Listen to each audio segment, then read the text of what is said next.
Dat lyk ek mooi. Die tema van volgende woord is high five. Wanneer iemand hulle selfoon verloor, en ek sien dit gereeld by my vrou, is dit dadelik 'n groot krisis, dit word 'n prioriteit. Hulle sal nie sê, ag, ons sal volgende week gaan soek vir die selfoon nie. Nee, alles moet gestop word, en ons gaan selfoon soek. Dus stop dadelik waarmee hulle besig is, en gaan kyk in die plekke waar hulle was. Hulle bel van 'n ander foon af, om te hoor, waar lê die foon? Die eggenote, hulle hou ons besig. Hulle gaan kyk in die kar, hulle gaan kyk in die huis, tussen die kussings van die banke, in die wasgoedmandjie, oral. Maar hoekom? Want is ietsie kosbaar wat weggeraak het. My brother and sister, if we search so passionately for a phone that can be replaced, how much more should we seek the God who gives us life, peace, purpose, and promises eternity to us? Do we seek after God with the same commitment that we are searching for a lost phone or a credit card or a wallet? Hy wat tot God gaan, moet glo dat hy is en 'n beloner is van die wat hom soek. 'n Beloner is van die wat hom soek. Die vraag is, soek ons? A child does not run to his father only to receive gifts. They run to their father because they want to be with their father. They love their father. God desires the same from us. He desires the same kind of relationship, a father and son relationship. Nou ons verstaan die Heilige Gees woon in elkeen van ons wie Jesus aangeneem het. Romeine leer ons dat enigeen wie die Here behoort, aan die Here behoort, dat die Heilige Gees in hulle, dat die Heilige Gees seël hulle as eiendom van God. So ons hoef nie elke dag te vra dat die Heilige Gees in ons kom woon nie, want hy is reeds in ons. We have the presence of the Holy Spirit. But now when the Bible says we need to seek the presence of God, we are seeking a deeper relationship with God who is already in us. Seeking God's presence is about relationship and not positioning. God's not missing. It's about relationship that we are searching for. Although the Holy Spirit lives in us, our awareness of God's presence can grow dim depending on our fellowship with Him. There's a difference between God's omnipresence, He's present all over, and His manifest presence, the presence that we experience personally. In the past, God had made His presence known in special ways. Moses would encounter the burning bush, a cloud who would fill the temple. But since Jesus, things have changed, and now God lives in us. When we seek God's presence, it is seeking an awareness of His presence. May I explain it this way? The sun shines during the day, but sometimes the clouds moves over and covers the sun. Die son skyn nog, maar ons word nie bewus van dit nie, omdat dit bewolk is. So ook is Heilige Gees in ons, maar sonde, kompromie, verwaarlosing, beperk ons sensitiwiteit vir sy teenwoordigheid. Ons kom agter dat dit voel of die Here nie eens naby ons is nie. Hy voel ver. The word encourages us to seek the presence of God for restoration. We do not seek His presence because He is absent. We seek His presence because we long for a deeper fellowship, a greater awareness of His presence. We would like to hear His voice, a fuller experience of His transforming power. Mag ek herhaal? Die Heilige Gees woon in ons as gelowiges. Dat die woord moedig ons aan om nog steeds sy teenwoordigheid dieper te ervaar. God's presence, my brother and sister, we may not know this, but God's presence is our greatest need. Vroeg al in Exodus, lees ons in Exodus 33:15, toe sê hy vir hom, as jy nie self meegaan nie, laat ons dan nie hiervandaan optrek nie. And Moses said to the Lord, if your presence does not go with me, do not carry us from here. Moses het wonderwerke gesien. Die Rooi See wat oopgemaak het, manna uit die hemel uit, water uit 'n rots uit. Moses het die belangrikheid besef van die teenwoordigheid van God. Hy het dit verstaan. Nou ons vra die Here seën ons, gee vir ons meer, maar Moses sê, Here, moenie dat ek ergens gaan sonder U nie. Ek wil nergens gaan sonder U nie. Hierdie is mense wat nie tevrede is met godsdienst nie, maar die wie in 'n verhouding met hom wil staan. Hierdie is mense wie nie tevrede is met kennis nie, maar ook 'n ervaring met hom soek. Die grootste tragedie is nie dat God verwyder van ons is nie, maar dat ons nie 'n honger het om weer van hom te weet nie. Dis 'n tragedie, my boetie en sussie. As daar nie 'n honger is om meer van ons Vader te weet nie. He is not hiding from us. He is inviting us into His presence, into a deeper relationship. Every prayer, every act of worship, every moment in His Word, every step towards Him, He sees it and He will respond with His loving presence. Many want God's blessings, but few pursue God's presence. God responds to those who seek Him. Om 'n Christen te wees is nie 'n eenmalige ontmoeting met God nie. Dit is 'n leefwyse. It is a lifestyle in His presence. Ek neem hier na Jeremia 29 vers 13 toe. Then you will seek me, inquire for, and require me as a vital necessity. Dit is lewensbelangrik. And find me when you search for me with all your heart. Nie halfhartig nie. Nie whatever nie. Nee, met jou hele hart gefokus. My doel is om die Here te soek. Die Here sal my soek en vind as julle my vra met julle hele hart. Jy sien my boetie en sussie, dit begin met begeerte. Voor toewyding is daar begeerte. Voor soeke is daar 'n hart wat verlang na Vader. And God responds to hungry hearts. Mary sat at Jesus' feet. John laid his head on the chest of Jesus. Paul desired to know Jesus more deeply. Their pursuit of God began with a desire. Dit is so baie soek die seën. Baie soek voorsiening, beskerming, genesing, wil soek antwoorde. Maar God vra verhouding. Daar's drie soorte mense wie die Here sou soek. The casual seeker, uit gewoonte uit, ek wil amper sê die godsdienstige een. Bid 'n bietjie, sing 'n bietjie, gee 'n bietjie, uit gewoonte uit.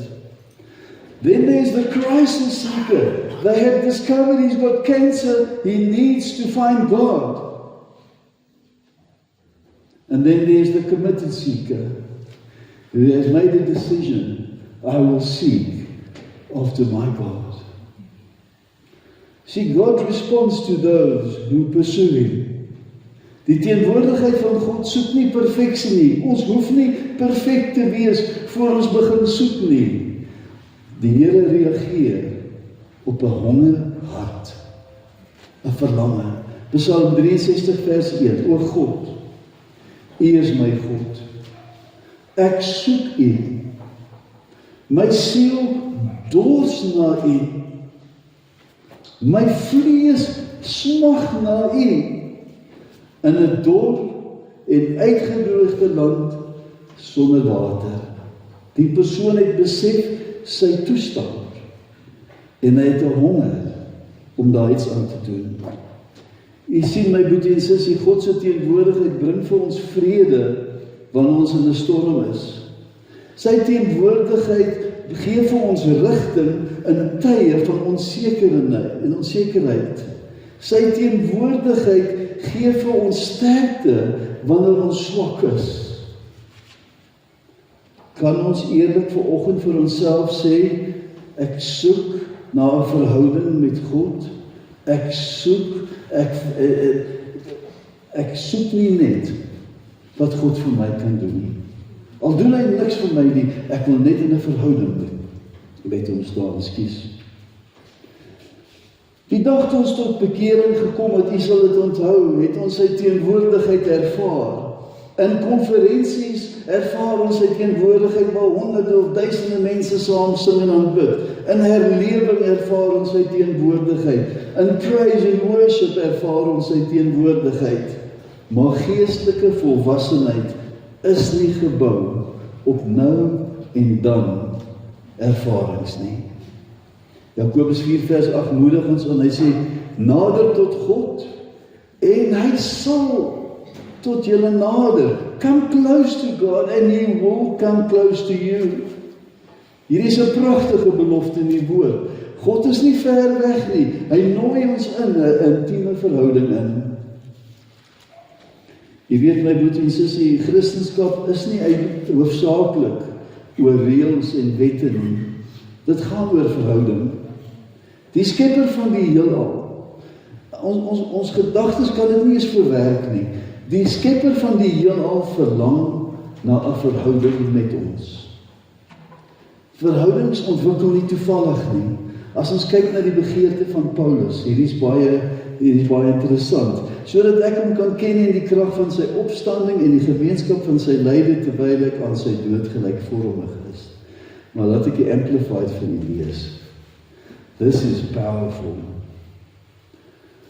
For my determined purpose isn't that powerful? My determined purpose is that I may know Him. That I may know Him. Hallelujah. That I may progressively become more deeply and intimately acquainted with Him.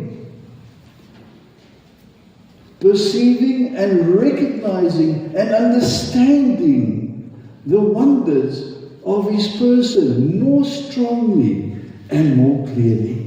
Mense, is dit nie 'n awesome begeerte om te hê nie? For my determined purpose is that I may know Him, that I may progressively become more deeply and intimately acquainted with Him, perceiving and recognizing and understanding the wonder of His person more strongly and more clearly. En hy gaan dan sê, and that I may in that same way come to know the power outflowing from His resurrection, and that I may so share His suffering as to be continually transformed to His death. Nou hierdie laaste gedeelte klink nie so lekker nie, die eerste gedeelte klink beter, maar hierdie waar tot transformed to His death. Maar wat sê Paulus? To be continually transformed to His death does not mean that Paul wishes to be crucified physically. It means that he wants to die to his sinful nature, his selfish ambitions, his personal desires, He wants to die to that every day and put God first.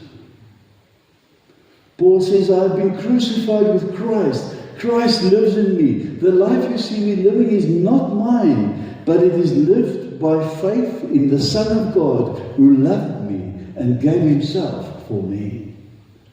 Paul understood, my brother and sister, that knowing Jesus was his life's greatest goal. Maar is dit nie so nie, as ons hieraan dink? As ons die ewigheid met die Here gaan spandeer, if we're going to spend eternity with Jesus, this is where life ends, my brother and sister. Surely it makes sense to develop our relationship already with the One. The more we experience God, the more we hunger for Him. Weet jy, wanneer ons honger is vir kos, dan eet ons en ons is versadig. Maar wanneer ons geestelik honger is, dan word ons nie versadig nie, maar ons word meer honger en ons wil meer van hom leer, meer van hom ervaar.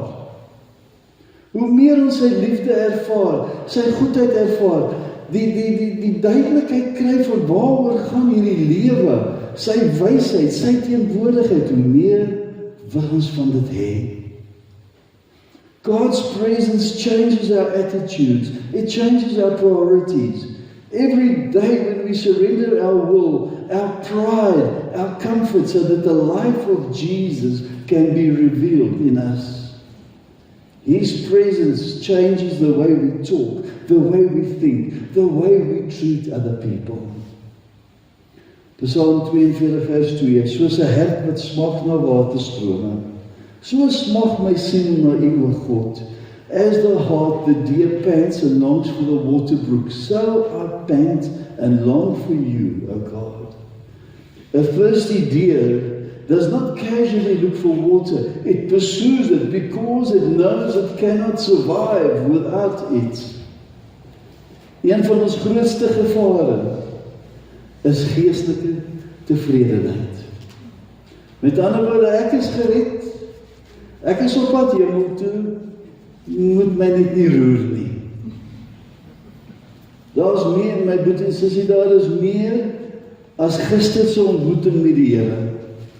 Daar is meer as 'n ou getuienis. Daar is meer as ondervindings van die verlede. God nooi ons altyd in 'n dieper verhouding in met hom. Psalm 105 vers 4. Vra na die Here en sy sterkte, soek sy aangesig altyd weer. Keep your eyes open for God, watch for His works, be alert for signs of His presence. As we seek God, our heart aligns with His.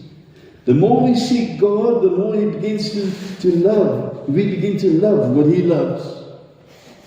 Hosea 6 vers 3 sê, en laat ons dit najaag om die Here te ken. Sy opgang is so seker soos die dagbreek. Wow, daar is 'n preek. Nee, sy opgang is so seker soos die dagbreek en hy sal tot ons kom soos die reën, soos die late reëns wat die aarde besproei.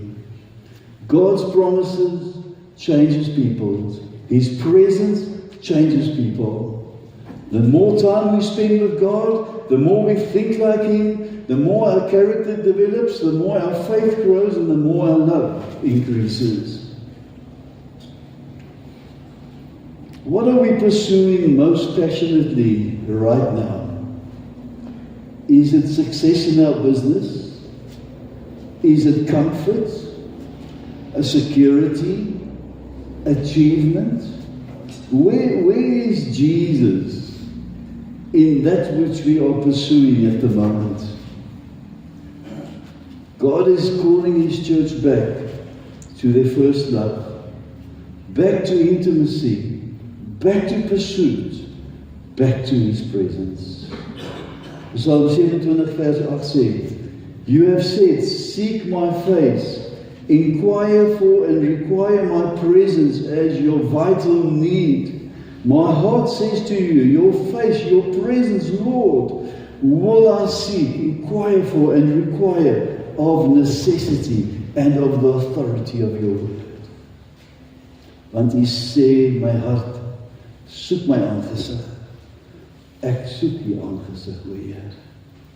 Jesus opened the way for us into God's presence. Before Jesus, only the high priest could enter into the most holy place once a year. When Jesus died, the temple veil was torn. Now every person has direct access to God's presence through Jesus. Ek wil begin om af te sluit. A high five is 'n vriendelike manier om te groet, waar twee mense hulle hande lig en mekaar se palms slaan. Gewoonlik die jong mense, want die ouer mense se skouers is nie altyd so lekker nie. Maar gewoonlik die regterhand, high five. High five beteken ook, well done, you did it, great job. High five is 'n groet van vriendskap en daar's 'n koneksie met die persoon. Soos voor 'n sportbyeenkoms is 'n high five 'n manier om vertroue te bou. Ons connect, ons is saam in hierdie game. Ons high five wat ons in 'n span, ons is saam in hierdie ding, en ons gaan hom deurvat. Nog 'n voorbeeld, kan 'n jeugleier wees wat by die deur staan en soos die jong mense inkom, dan high five hulle mekaar. 'n High five werk net as die twee hande aan mekaar raak. High five is 'n beeld van, daar's 'n verhouding tussen daai twee. Hulle verstaan high five. Ek neem nie na Psalm 16 vers 11 toe. You will show me the path of life. In your presence is fullness of joy. At your right hand, there are pleasures forevermore. As ons die Here wil high five, bestaan 'n high five uit die volgende: daily prayer, daily worship, daily scripture reading, daily surrender, daily obedience. As jy daai 5 doen elke dag, high five jy vir ons Vader. May this be our high five for God. May we be the ones lifting our hand to touch His right hand. At the right hand, there are pleasures forevermore, and not only for this life that we are living now. Daily prayer, daily worship, daily scripture reading, daily surrender, daily obedience. Our high five for God's high five. Amen and amen. Kom ons bid saam. Here, ons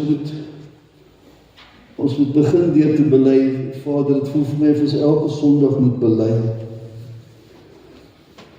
Maar as ons eerlik is met onsself, Here, en eerlik is voor U, dan is dit so dat U nie nommer 1 prioriteit in ons lewens is nie. Here, as gevolg van omstandighede, eise van die lewe, eise van werk, eise van families, eise in verhoudings, oh Lord, we need to repent before You this morning. En ek wil bid, Here, plaas 'n honger in ons harte vanoggend. Laat ons nie sal tevrede wees met gister nie. Laat ons nie sal tevrede wees met geskiedenis nie. Maar laat ons elke dag 'n honger en 'n dors sal hê na U. That we will surrender our lives daily to You. That we will respond in obedience to You. That we will read the scriptures daily. That we will worship You, Lord. That we will pray daily. I thank You, Lord, that You are merciful towards us. I thank You, Lord, that I know that You forgive us, and I know that You've got a hunger for relationship with us, because we know, Lord, serving You is a lifestyle. O help ons hier, Here. Ons wil U as nommer 1 in ons lewens hê. En ek bid dit in die wonderlike naam van ons Koning. Amen. Baie, baie dankie. Halleluja.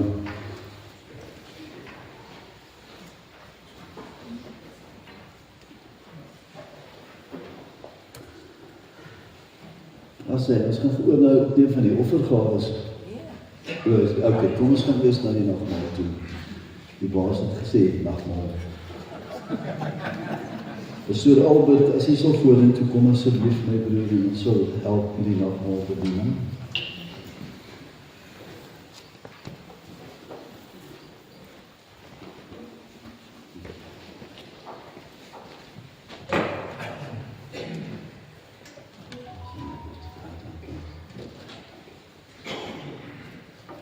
Goeiemôre. Julle het nie gedink ek het 'n tyd nie. Pastoor. Dis absoluut awesome. Vanoggend se boodskap sluit aan by dit wat ek wil vertel, sluit aan presies by die boodskap vanoggend. Nou voordat ons nagmaal gaan gebruik, wil ek julle 'n storie vertel. Dit is nie 'n storie, dit is 'n ware verhaal. Daar was 'n Zulu koning, Goodwill Zwelithini, hy is so 'n paar jaar terug oorlede. Wat min mense besef, hierdie ou was so lief vir die Here gewees. Eendag het hy 'n klomp mense genooi van verskillende gelowe, boeddhiste, al hierdie goggos. En hulle het daar saamgekom op naby sy een paleis.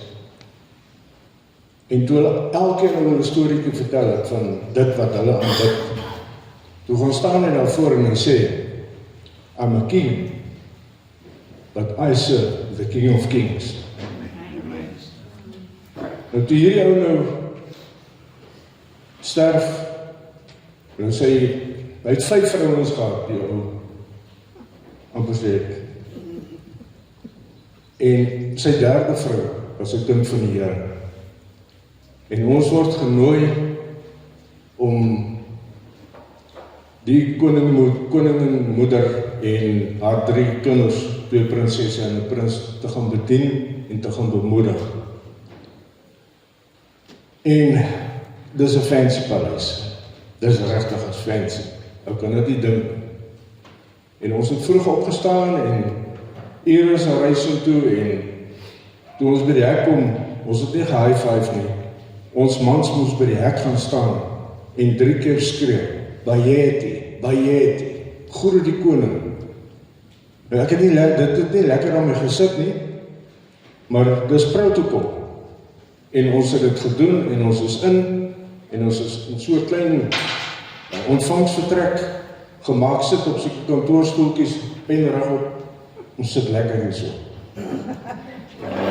En ons moes alles, enige kommunikasiemiddel, moes ons afstaan, ons moes dit, dus beslag gelê, ons mag nie foto's neem nie, ons mag niks opneem nie.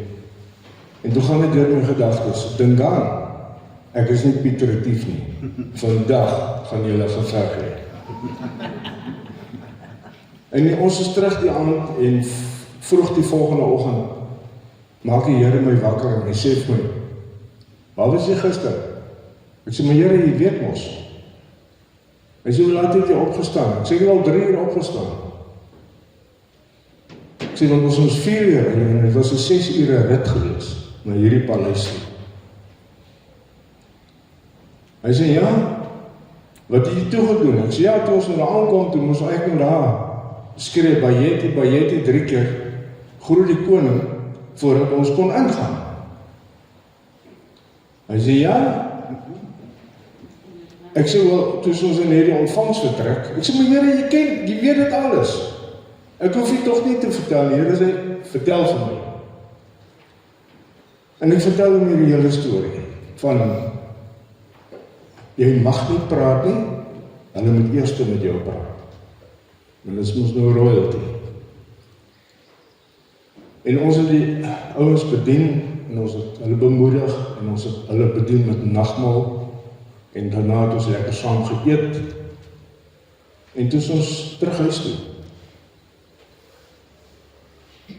En die Here sê vir my, as jy soveel moeite gedoen het, 6 ure so toe, 6 ure terug, jy staan so vroeg op, jy volg hierdie protokol so van die mense.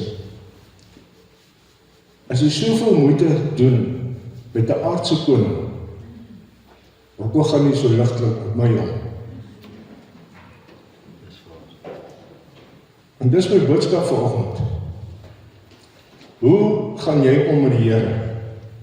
Gaan jy met hom ligtelik om? En dis wat pastoors skrif gegee het vanoggend. Jou hart moet smag na die Here. Nou ek wil lees uit 1 Korintiërs 11 voordat ons nou oorgaan om die nagmaal te gebruik. 1 Korintiërs 11 vers 24 vanaf 24. En dis wat die Here self gesê het in die nag waarin Jesus verraai is. Het hy brood geneem.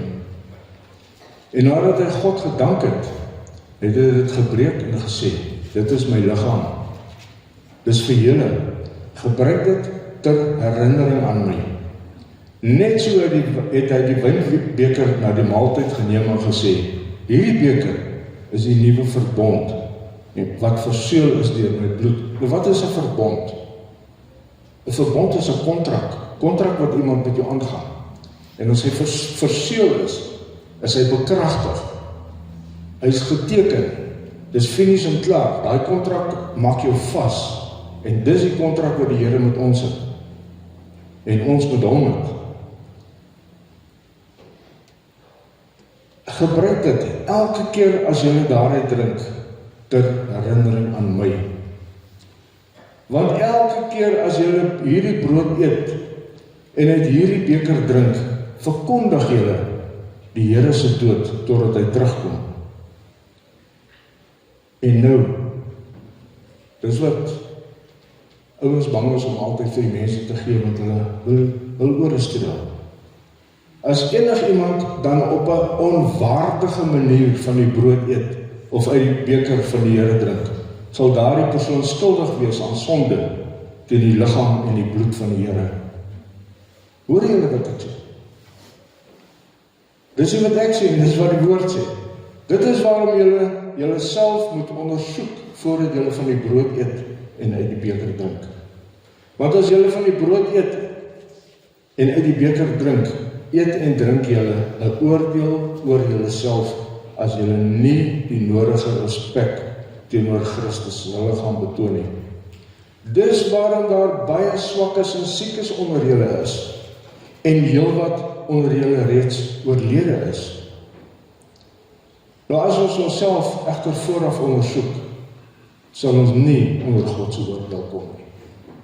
Dis nie wat ek sê nie, dis wat die woord van die Here sê. So voordat ons nagmaal gebruik vanoggend, wil ek hê julle moet vat jou tyd. Dink waar staan jy met die Here? Waar is jou verhouding? Is jy kwaad vir iemand? Is iemand vir jou kwaad? Voordat jy nagmaal gebruik, maak jou saak reg met die Here vanoggend. So sal jy help ons kom asseblief.